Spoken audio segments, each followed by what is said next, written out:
Hi, witches. I'm Blair Bathory, and this is the Something Scary podcast. Thank you so much for being here. Whether this is your first time, or you're one of the brave souls who join us every week. Urban legends, creepypastas, scary stories to tell in the dark. Over the years, there have been hundreds of these particular accounts, often with the narrator adding their own spin. Many of us know of the babysitter who is not alone in the house, and the killer in the back of the car. But there are many more, sometimes only known to those who live in a particular location. But sometimes when we hear these lesser-known tales, they sound all too familiar. First, a familiar tale of revenge, followed by a lonely encounter. Then, finally, 24 hours to live. Before we get to our stories, I wanted to ask for your support. As you likely know, the media world has been in transition, and the shifting sands of monetization have made it difficult for podcasts to make money. Although I realize you hear a lot of ads when you listen, the value of each individual ad has fallen, so much so that we are now running more ads and making less money. To help us continue to produce the weekly podcast and video, we are asking fans to join our Patreon as a paid subscriber. It's only $5 per month, that's just over $1 per episode, and it's one of the ways you can help Something Scary continue to grow. Go to patreon.com/snarled and join us today. Thank you so much. We are incredibly grateful for the support of all of our listeners. So, want to hear something scary? Urban legends you might not know. Although not officially cited as an inspiration, it is difficult to imagine Wes Craven might not have heard this particular urban legend from Rhode Island and been a little bit excited by it.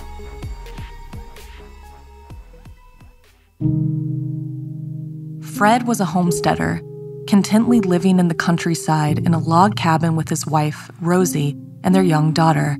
They lived off the land extremely frugally and kept to themselves mainly, not causing any harm to anyone. Maybe that was what attracted the attention of a handful of bored children from a neighboring town who painted a bullseye on Fred's family.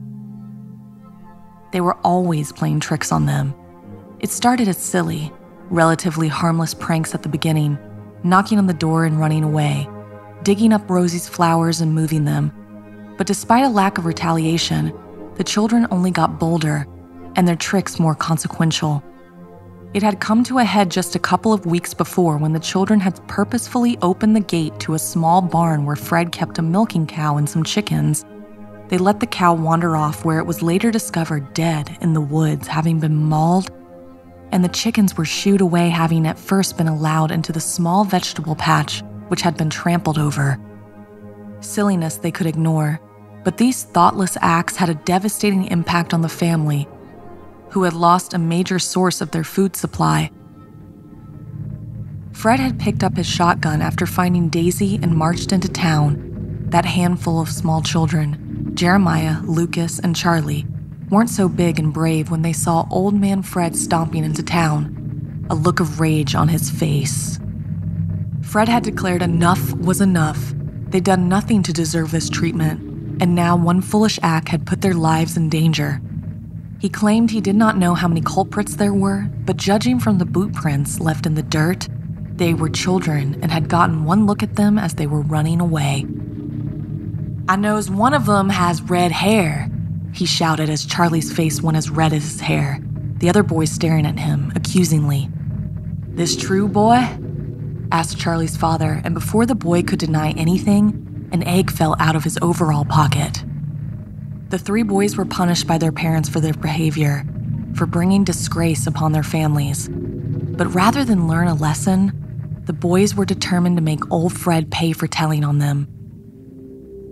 A few months later, Fred shivered as he hung up his thick coat and stomped the snow off his boots. Rosie and their daughter were sitting by the fire, watching a meager pot containing their dinner bubble away. Rosie smiled up at him as he presented her with his wares, a small rabbit. There would be barely enough meat to fill one of them, but still prepared it gratefully before adding it to the pot. Fred sat down to warm his hands and glanced sadly at his small, hungry daughter. Things wouldn't be so darn hard if those meddling kids hadn't let out old Daisy and destroyed the crops. Rosie laid a reassuring hand on Fred's shoulder. "We'll be okay," she whispered. That night, wrapped in heavy blankets to try and keep the cold at bay, Rosie and the children slept soundly as Fred lay awake as usual, worrying about how they might make it through the winter. Suddenly, he sat up. He could smell smoke. Fred rolled out of the bed and went to check the hearth where his wife cooked the meals, but as always, the fire had been put out. They couldn't afford to have it burning through the night. He was concerned someone might have set a fire in the woods, so he shrugged on his coat and boots and snuck out of the door to take a quick look. Fred hurried off into the trees, worried that the dry leaves might spread any flames towards the log cabin. He couldn't find any trace, and yet he could still smell smoke and now hear the faint crackling of fire. "No!" he cried and began to race back towards the cabin, but before he could reach it, he could feel the heat. His home was ablaze. He tried to get closer, to break down the door, but it was too late. "Rosie!" he screamed. He fell to his knees, not even flinching as the flames licked his face, burning him. That was until something caught his eye. A box of matches on the dirt path leading back to the town. That was when Fred knew that this was no accident, and the same boys who'd been tormenting them had done this, had murdered his wife and child. There and then, Fred vowed to get revenge. The smoke attracted attention in the town, and soon men were racing up to the cabin in wagons filled with water. But by the time they arrived, it had almost burned to the ground. No sign of any survivors. But Fred survived. Driven half crazy from grief and pain, which left him with disfiguring burns, he lived in the woods, barely surviving. Gaunt from lack of food and focused only on vengeance, he kept his nails long and jagged until soon they looked like knives sprouting from his fingers. Finally, one night in the dead of winter, Fred headed out of the woods and down into the town. There, he quickly and quietly visited the house of each of the 3 boys responsible for the fire and death of his family. He crept into their beds and used those sharpened talons to at first slit each boy's throat and then rip open their stomachs, disemboweling them as they bled out. When he was done and all 3 were dead, he went back to the woods and was never seen or heard from again. Have you ever heard of this particular spooky story? Do you think it was an inspiration for Nightmare on Elm Street or just a coincidence? Do you have any favorite revenge urban legends, maybe from a town near you? If so, send us your story by emailing us at somethingscary@snarled.com.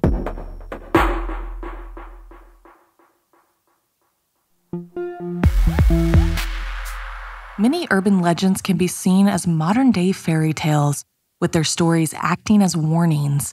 The Hookman tells teens not to go parking as Snow White shows not to take food from strangers. The following story may have been invented to stop people from walking home alone, or it could be something far more frightening. Inspired by Raphael. It was a special day for Robert. It was his 21st birthday, and he had big plans to celebrate it with his college friends at a local bar. While Robert was getting ready to head out, his dad, Thiago, popped his head around the door and asked, "Do you need me to pick you up when the party's over?" "No thanks, Dad. Gigi will give me a ride back." Thiago sighed, recalling his younger days, but knew he'd have to trust his son. "Just be careful, son, okay?"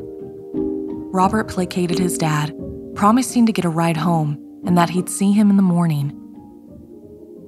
Soon after, Gigi and the rest of Robert's friends arrived to pick him up, and they drove straight to the bar. They partied for several hours, celebrating Robert's birthday, enjoying themselves. Robert was having the time of his life. He lost track of time and his friends, and as the bar was closing, he looked around for them and realized he was all alone. Robert was annoyed his friends had simply left him at the bar when they promised to give him a ride back home. He checked his phone, and it was almost 2 a.m. He also saw a text from Gigi. It read, "Hey Robert, I'm sorry, but I had to leave due to an emergency and the others must have left by calling a taxi. But don't worry about the bill, we paid. Hope you get home safe."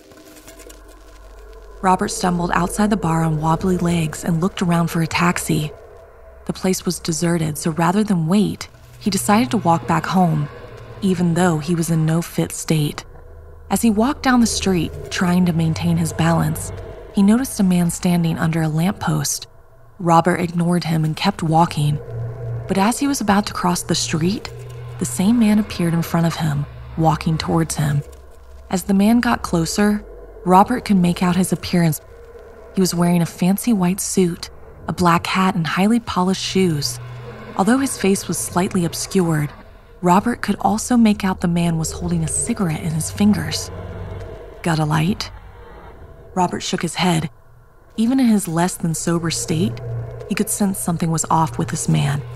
He just couldn't quite put a finger on it.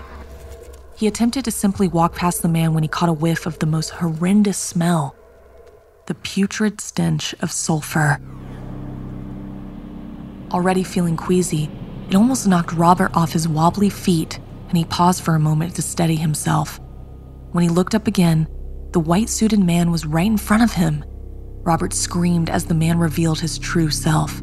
His face was skull-like, with sunken features and eyeless holes staring into his soul. The man's mouth stretched into an impossibly wide grin revealing rows of gold teeth. Robert almost passed out from fear before coming to his senses and running away as fast as he could as the man laughed maniacally behind him. But it was no use, because no matter where he ran, the grinning corpse-like man would be in front of him, appearing from nowhere and all the time laughing, those golden teeth glinting in the moonlight. After what seemed like hours of torment, Robert collapsed, exhausted from the exertion. Robert slowly began opening his eyes. It was daytime, and he was lying down on the sidewalk. Robert quickly pulled out his phone and noticed that it was 9 a.m., and he had missed 7 calls from his dad and 14 texts that read, "Where the hell are you?" He sat up and rubbed a hand over his face in confusion before everything came flooding back. The bar, the tequila, the walk home, and most importantly, the terrifying corpse-like man. Robert felt the fear resurface as he remembered what had happened, and quickly got up and ran back to his home. As soon as he opened the front door, his dad was waiting for him with an angry look on his face. "Where have you been? I was so worried something had happened to you." Robert sank onto the couch, the fear in his chest not having quite abated. He decided to tell his dad the truth. As implausible as it might sound, he apologized at the start and then got to explaining. He told his dad how he'd had too much to drink at the bar and how his so-called friends had left him, how he decided to walk back home and... "I told you not to drink too much, and why did you leave by yourself when you promised me that your friends would give you a ride?" Thiago interrupted, shouting in anger at Robert's stupidity. Robert lowered his head, feeling more like 12 than 21. "I'm sorry, Dad. It's not my fault they left me at the bar without telling me. I know it was stupid, but I thought I could just walk home and then I just met this weird, scary man." Thiago looked at his son as Robert continued. "He asked if I had a light, and when I said no, he looked at me and he wasn't a man. I know it sounds crazy, but he wasn't a man. I think he was a corpse. His face was like a skull. He smelled of decay and had gold teeth." After Robert explained, Thiago's expression changed from anger to shock. He made the sign of the cross, sitting next to his son. He explained that Robert had met Boca de Ouro. Boca de Ouro roamed the streets at night, looking to find those who were coming home alone from a party or celebration.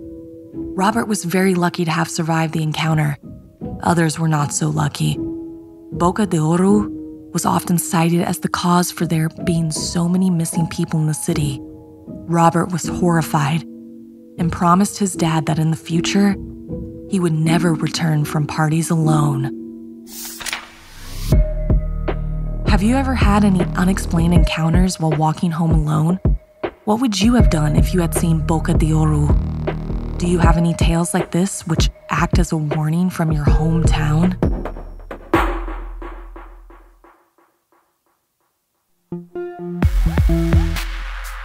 Urban legends have been recited around the campfire for decades. Name any well-known version and someone will claim to have been there, tried it out. But if that truly were the case, would they actually still be around to tell the tale, as in this story inspired by the urban legend from Iowa and written by Janine Pipe? I need to tell this story quick. Listen till the end and you'll understand why. A couple of friends, Alex and Ty, had been trying to grow their following on social media. They were into supernatural stuff and figured why not try and capture some stuff on camera? That stuff is great for interaction. And you know what? They were doing pretty good, finding some cool places to visit and building an audience. Sure, nothing had ever really happened, but when did it ever, right? At least that's what I used to believe. See, Alex and Ty invited me along on a road trip. Oftentimes, one or the other would film while the other talks to camera, but they'd invested in a new piece of kit and wanted someone to come along who actually knew how to use it, which would be me. And for this inaugural outing, they'd found somewhere to visit with a legit spooky history, Stony Hollow Road in Burlington, Iowa. Legend says that a super long time ago, a couple were due to get married. The groom's name seemed to have been lost to history, but the bride to be called Lucinda. Not long before their big day, the couple planned to meet in secret at the top of a cliff. For some reason, Lucinda was particularly jitty that night. Maybe it was because it wasn't the proper thing to do even though they were engaged. Or maybe she was convinced her fiancé would find someone else in the few days before the wedding. But no matter the reason, when the groom-to-be failed to show up to the rendezvous, Lucinda was convinced he had run off with another woman, and in grief, torment, despair, she threw herself off the cliff, landing on Stony Hollow Road. She died instantly. Even more tragically was that just a few moments later, a wagon came around the bend in the road and discovered her body. That wagon, of course, was driven by the man she was meant to meet, meant to marry. He hadn't run away with anyone. His wagon had simply gotten stuck in the mud and he was late. He was devastated and took his own life shortly after too, never being able to forgive himself for being the cause of Lucinda's demise. Alex had done some digging and discovered there were several accounts of people having unwittingly been on Stony Hollow Road and come across a woman in white, asking if they'd seen her fiancé, or heard ghostly screams from the top of the cliffs where over and over like someone constantly hitting repeat. Alex wanted us to head out there at night and film, hoping to capture some sounds and maybe even witness Lucinda's apparition ourselves. Like I said, I didn't believe any of that anyway, so for me it was just a road trip, so I agreed to go with them and film it. So we head off, and a few hours later, we are on Stony Hollow Road, the cliff tops looking menacingly down at us. There's not much around here, and a skeptic like me could see how tales like that of Lucinda would blossom and grow, especially at sleepovers and camp.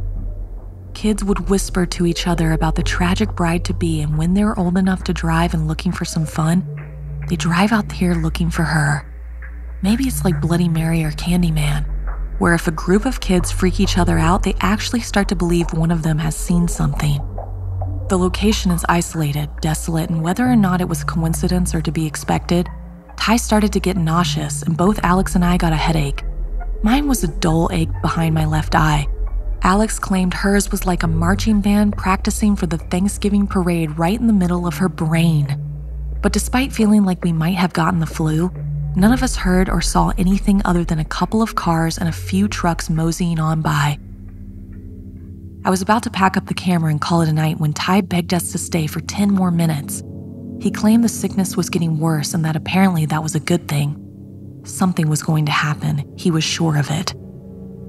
I was sure we were all going to be in bed with a box of tissues and a bowl of chicken soup. But hey, I was the layperson just there to operate the camera. Then all of a sudden it got real cold, like total cliché cold, so we could see our breath and everything. She only appeared for a few seconds. At first I thought it must be a trick, that Alex somehow had an old school projector and was beaming this flickering image in front of us. But as impossible as it seemed to be witnessing an actual apparition, it was equally as impossible for the guys to be faking it. Lucinda, dressed in all white, mini skirts and layers and some sort of bonnet on her head, looked directly at me and asked in a voice that was both a whisper and an echo all around. "Have you seen him?" I opened my mouth, convinced nothing would come out, but shockingly, my vocal cords were not as frozen in fear as the rest of me, so I replied, "Nope." With that, she flickered once more, and then something appeared in her hand. With lightning speed, she flew in front of me, and I'm not afraid to admit I screamed, and then as quick as she appeared, she was gone. She was gone, but on the pavement in front of me was a long-stemmed red rose. Somehow I managed to look up at Alex and Ty for them to say something, corroborate what I had just seen. They were both staring in silence at the flower. We stood like that for a few minutes, no one really knowing what to say before I broke the silence by trying to make a joke about hoping to have it caught on camera. And that was when Alex told me about the rest of the legend. Apparently, if you do actually have the misfortune to witness a manifestation, and even more unlucky that she talks to you, the only thing worse that can happen is if she leaves you a flower. If that happens, well, you're a goner. Doomed. The flower is a harbinger, a bringer of death. Anyone who has received a flower from Lucinda, allegedly plucked from the bridal bouquet she never got to use, has died within 24 hours. That was 23 and a half hours ago. All I can do now is wait. Have you ever purposefully visited the site of a known urban legend? Did anything happen? If not, did you want it to?